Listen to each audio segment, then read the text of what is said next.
She ran through the storm, scared, bleeding, and alone. Then she knocked on a stranger's door. Ava, a girl the world called trouble.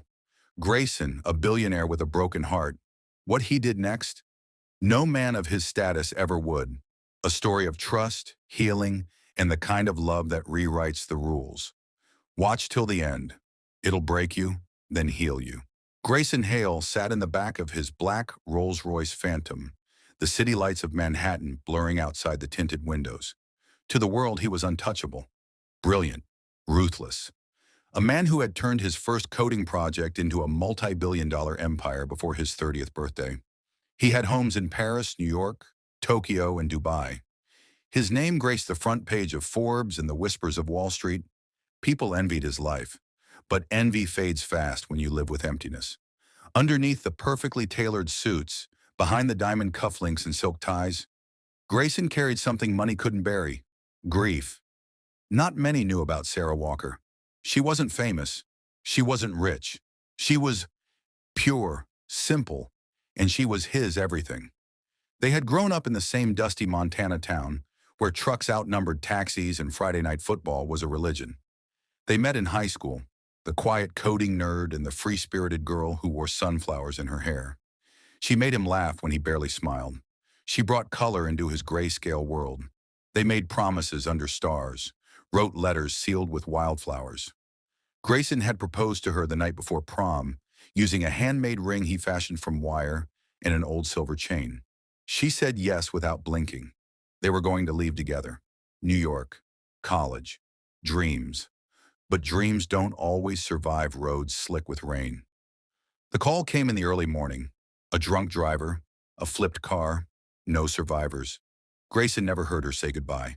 He remembered running, barefoot, into the woods behind her house that night, screaming her name until his voice gave out. He didn't sleep for 3 days. He didn't eat for 6. He stopped speaking to everyone. And when he finally spoke again, it was to himself. I'll never let anyone in again. That promise became the armor he wore into adulthood. Years passed. He built his empire. Brick by brick, deal by deal, he turned pain into power. But every time he looked at a sunset or smelled honeysuckle, it brought him back to Sarah. She would braid her hair with honeysuckle vines and say, "When life gets too loud, go where it's quiet. That's where you'll find your soul." So Grayson bought the old cabin by the lake, the same one they used to sneak away to. He had it restored, but left Sarah's initials carved in the oak door untouched. Every year on her birthday, he disappeared from the public. No one knew where he went. No assistants, no paparazzi, just Grayson, a bottle of her favorite cherry soda, and the silence of the woods. He'd sit by the lake, watching dragonflies skim the surface. Sometimes he spoke out loud, pretending she was beside him. He'd whisper about the deals he made, the cities he saw, the people he met. But no matter what he said, it always ended the same. "I wish you were here, Red." That was his nickname for her, because her hair glowed like a sunset. He tried to move on. Dated actresses, models, heiresses. But none of them made him laugh like Sarah. None of them knew the words to that one old country song they used to sing in his pickup truck. And so, even surrounded by luxury and fame, Grayson remained alone. Not because he had to be, but because his heart was still frozen in the moment he lost her. The media wrote stories. Why Grayson Hale never settles down. They called him a mystery, a heartbreaker. But the truth was simple. His heart had broken once, and it never truly healed. The mansion halls were cold, the penthouse bed too wide. The business meetings felt hollow. Each smile he gave to the camera was carefully rehearsed. Each laugh at a party was measured. Because the real Grayson, the boy who used to pick wildflowers and read poetry, was locked away in that cabin by the lake. That year, as Sarah's birthday neared again, Grayson canceled all his appointments. He turned off his phone, packed only one bag. The jet landed on a quiet runway in Montana. The car ride was silent. The driver instructed not to speak. As the cabin came into view, hidden among pine trees and mist, Grayson exhaled. The air smelled like pine and memory. He opened the door, ran his hand over her initials on the wood, and stepped inside. The fireplace was cold. The room was silent, but somehow he felt her there. Like always, he poured the cherry soda into a glass and set it by the window. "Happy birthday, Red," he whispered, voice breaking. He sat in his usual chair, looking out over the lake. Rain began to fall, soft at first, then harder. Lightning cracked across the sky. He didn't flinch. He welcomed the storm. Sarah loved thunderstorms. Then, just as he closed his eyes to remember her laughter, there was a sound, a knock, a single knock at the cabin door. He froze. No one ever came here. And in that moment, as thunder echoed across the lake and the knock came again, Grayson Hale stood up, unaware that the course of his life and the frozen heart inside him was about to change forever. The storm rolled in fast that night, the kind of storm that didn't ask permission. The sky turned black, the kind of black that swallowed sound. Wind howled like ghosts circling the trees, and lightning carved through the clouds like jagged scars. Inside the cabin, Grayson Hale sat still, staring into the dancing flames of the fireplace. The warmth did little to thaw the cold in his chest. Rain pelted the windows like 1,000 tiny fists, wild and unrelenting. Branches scraped against the roof, and thunder cracked like an angry warning shot across the heavens. It was the kind of night Sarah used to call story weather. She'd curl up beside him, lay her head on his chest and say, "Tell me something that's never been told." But tonight there were no stories, only silence and grief. He reached for the glass of cherry soda he'd poured in her honor. The bubbles had long gone flat. As he lifted it to his lips, there it was, a knock, software, barely there, like a whisper trying not to break. Grayson froze. No one knew about this cabin. He had no neighbors for miles. No one dared to disturb him on this day, this night. He set the glass down slowly, muscles tense, eyes narrowing toward the door. Another knock, still soft, still strange. His instincts flared.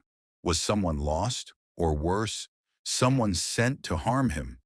He moved silently toward the door, heart pounding in his throat. The fireplace crackled behind him like a warning. He placed his hand on the doorknob, pausing. For the briefest second, he thought maybe it was a hallucination, some cruel trick of memory. Was Sarah playing with his mind again? But then he heard it, a voice, barely audible, desperate, fragile. "Please, someone." He opened the door. There she stood, a girl, young, soaked to the bone, trembling from head to toe. Her long, dark hair was plastered to her face, her eyes wide with something deeper than fear. They held trauma. Her clothes were torn at the sleeves and muddied at the knees. One shoe missing. Scratches on her arms. Blood, not much but enough to catch the light, ran from her ankle. She looked like she had fallen straight out of the storm and into his world. Grayson's eyes scanned her quickly. His years of power had trained him to read people in a second. And what he saw was not danger. It was raw pain. Her lips parted. She tried to speak but shivered too hard to form the words. He stepped forward. Before he could ask anything, she whispered, "My name is Ava Morgan." Then she staggered, nearly collapsing onto the wooden porch. Grayson reached out, catching her before she fell. "Someone tried to hurt me," she choked out, her voice cracking. "I ran. I don't know where I am. Please, don't send me back." For a moment, time slowed. He looked into her eyes, wide, pleading, honest. She wasn't lying. She wasn't pretending. She was running from something real, something dark. Grayson didn't ask for details. Not yet. He simply stepped aside. "Come in," he said, voice calm but firm. "You're safe here." Ava moved like a ghost, barely able to lift her feet. She crossed the threshold, her wet shoes squeaking softly on the wooden floor. The warmth hit her like a wave, and she gasped. Not just from the temperature, but from the feeling of safety she hadn't known in what felt like forever. Grayson took her coat gently, like he was afraid she might break. He guided her to the fireplace, wrapped a wool blanket around her shoulders, and knelt in front of her. Up close, she looked even more fragile. There were scratches along her collarbone. Her hands were trembling violently, and her eyes darted to every sound. Grayson poured her a glass of water and handed it to her without a word. She took it, her fingers brushing his. Her skin was ice. She tried to drink, but her hands shook too much. Without hesitating, he took the glass and held it for her as she sipped. Tears spilled down her cheeks silently. "I'm sorry," she whispered. "I didn't know where else to go. I just kept running. I saw the light. I thought maybe—" Her voice cracked. Grayson swallowed hard. "I'm glad you found it," he said softly. There was a long pause. The storm outside raged on, but the space around them felt protected. Ava looked around, eyes scanning the rustic cabin. The firelight flickered across her face, giving her an almost ethereal glow. Despite the cuts, the dirt, and the exhaustion, there was a haunting beauty in her, a fragile kind of strength. "You're not going to call anyone?" she asked, voice small. "Not unless you want me to." She stared at him, searching his face. She must have seen something there, something rare, because she nodded slowly and finally exhaled. "Thank you," she said. Two simple words. But to Grayson, they echoed louder than any storm. He didn't know who she really was yet, or what she had been through. But he knew one thing with certainty. She had come to him for a reason, and whether he liked it or not, his story had just changed forever. The fire crackled softly, casting warm shadows across the walls of the cabin. Rain still fell outside, though it had softened from its earlier rage. Inside, time had slowed, folding itself around the quiet tension between two strangers, bound by storm, silence, and something deeper neither had a name for. Ava Morgan sat curled on the thick wool rug in front of the fire, wrapped tightly in the oversized blanket Grayson had given her. Her hair, now half dried, clung to her face in strands. Her cheeks were pale, eyes hollowed from exhaustion. But there was something fierce in her still, a fire, much like the one in front of her. Faint, flickering, but burning nonetheless. Grayson sat across from her in a worn leather armchair, a glass of untouched scotch in his hand. He said nothing. He didn't rush her. He just waited. That more than anything gave her courage.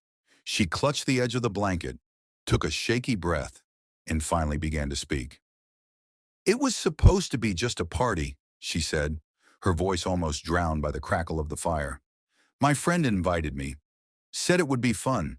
Some guy's lake house out past town. Big place, rich crowd. You know the type."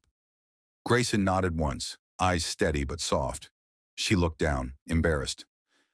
"I shouldn't have gone," she whispered. "I should have listened to my gut. But I needed to feel something that wasn't fear." She paused, fingers tightening on the blanket. "He was charming at first, said all the right things, smiled like he knew what effect he had on people." She swallowed hard. "But then we were alone, and everything changed." Her voice cracked, and for a moment she looked like she might shatter. Grayson set the glass down and leaned forward slightly, careful not to make a sudden move. "He tried to force me. He grabbed me, called me a tease when I told him no." Her voice turned small. "He didn't care that I cried or that I begged. He was drunk, angry, entitled." Grayson's hands clenched, his jaw tensed, but he said nothing. "I fought back," Ava said, her eyes flashing. "I kicked him, scratched his face, screamed as loud as I could. Someone laughed down the hall, but no one came." She looked away, ashamed. "I ran, out the back, through the trees. I didn't stop. I didn't know where I was going. I just knew I had to keep moving. Until I saw your cabin light." She fell silent. The fire filled the space between them again, its crackles the only sound. Then quietly, barely above a breath, Ava added, "He didn't succeed. I got away before he could—" She swallowed the rest. "I'm still a virgin," she said, as if confessing something sinful. "But I thought I was going to die." The words hung heavy in the air, vulnerable, raw. Grayson didn't move. He could have said 100 things in that moment, but he chose silence, and it spoke volumes. No judgment, no questions, just presence. She looked at him cautiously, like she expected him to recoil, but he didn't. Instead, he met her gaze, fully, gently, and said, "Thank you for telling me."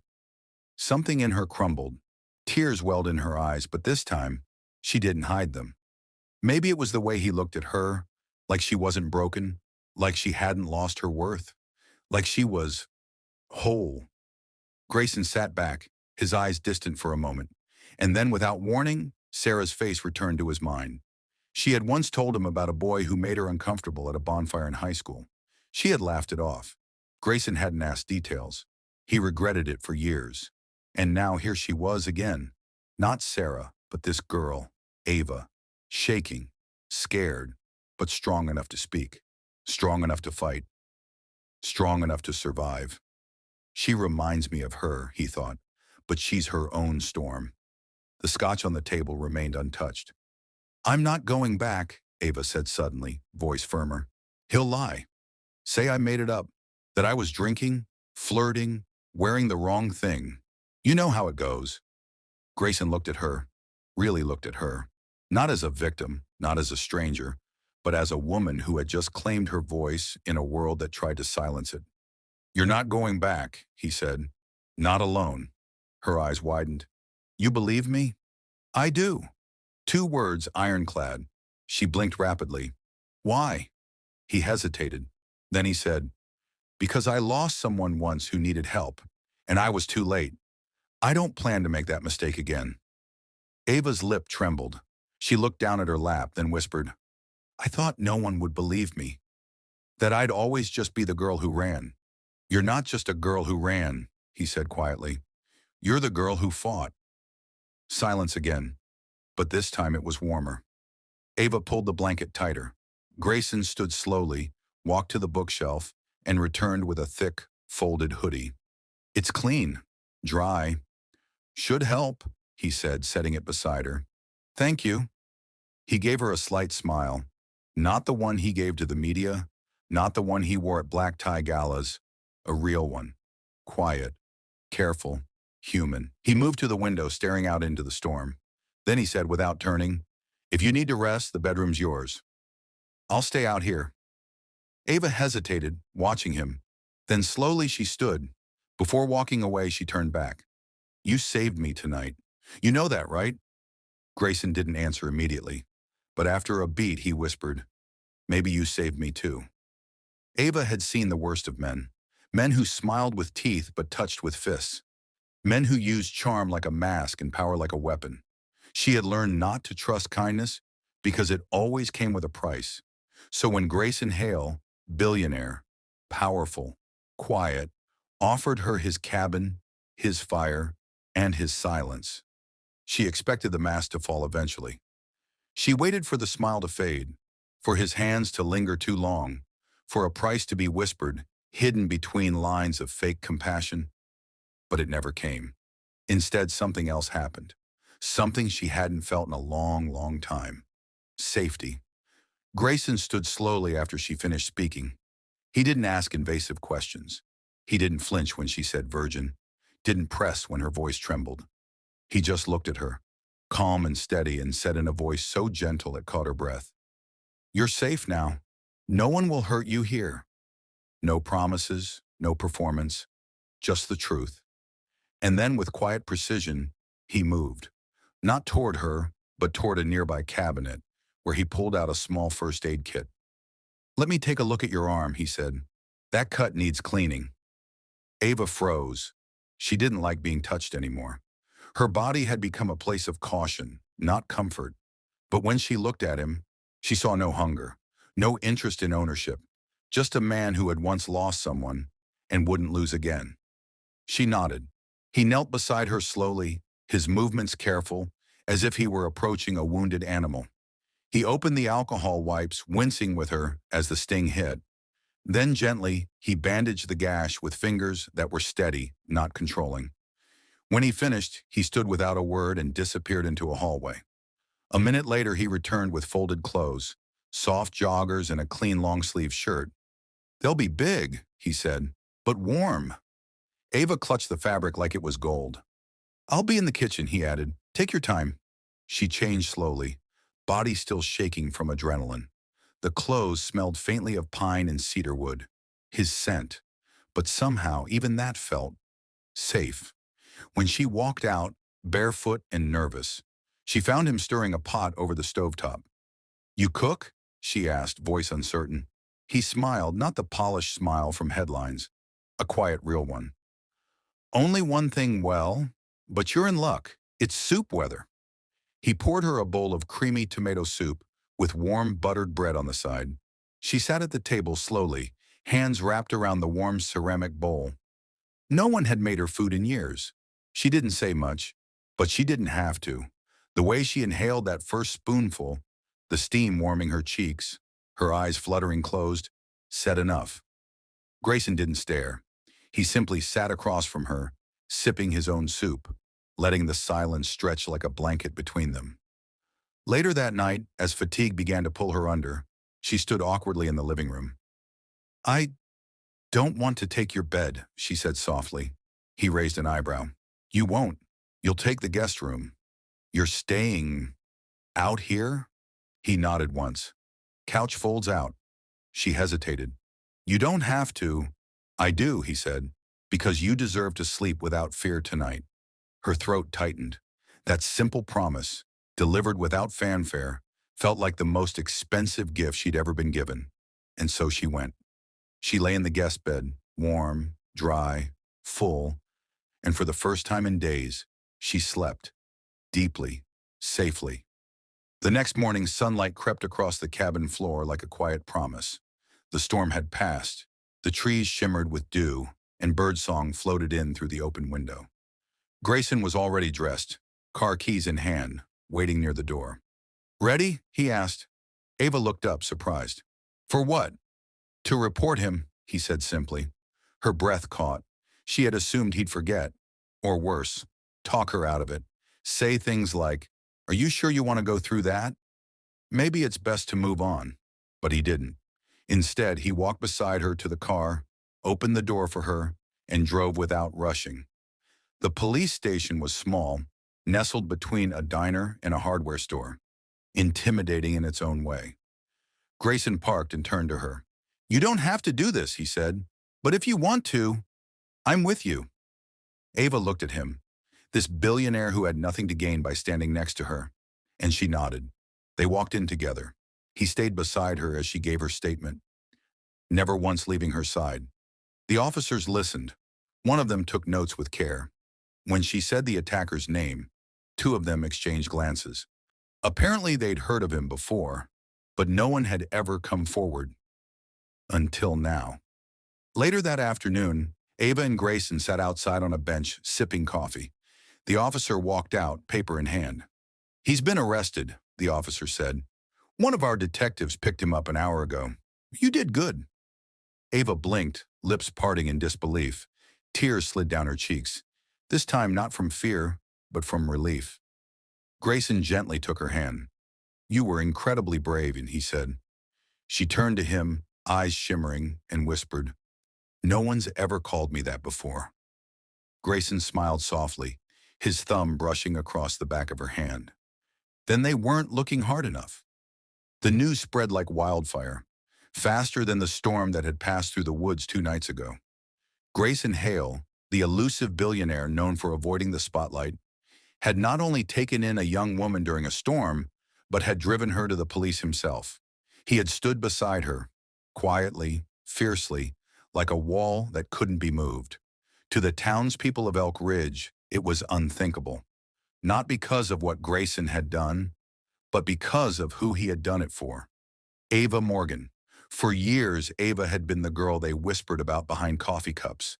Too bold, too free-spirited, raised by a single mother who worked double shifts at the diner and died far too young. She wore eyeliner like armor and spoke her mind like she had nothing to lose. She was asking for it, some used to say, when she showed up at parties in short skirts and combat boots. She's wild, others muttered. That one's trouble. No one had ever tried to understand her, until now, because now the narrative had cracked, and through it, light was pouring in. It started at the local diner, where a waitress passed a folded newspaper to another server, pointing at the photo. Grayson and Ava walking out of the station together, his hand at the small of her back, protective but not possessive, her chin up, face pale but eyes steady. She looks different, the server murmured. She looks brave, the cook replied. That word began to echo. Brave. Not dramatic, not difficult, not damaged. Brave. People who'd once rolled their eyes at Ava's presence now lowered their gazes in silent shame. A few of them remembered that night, the party at the lake house. They remembered hearing a scream and pretending it was part of the music. They remembered laughing, brushing it off. Now they didn't sleep so well.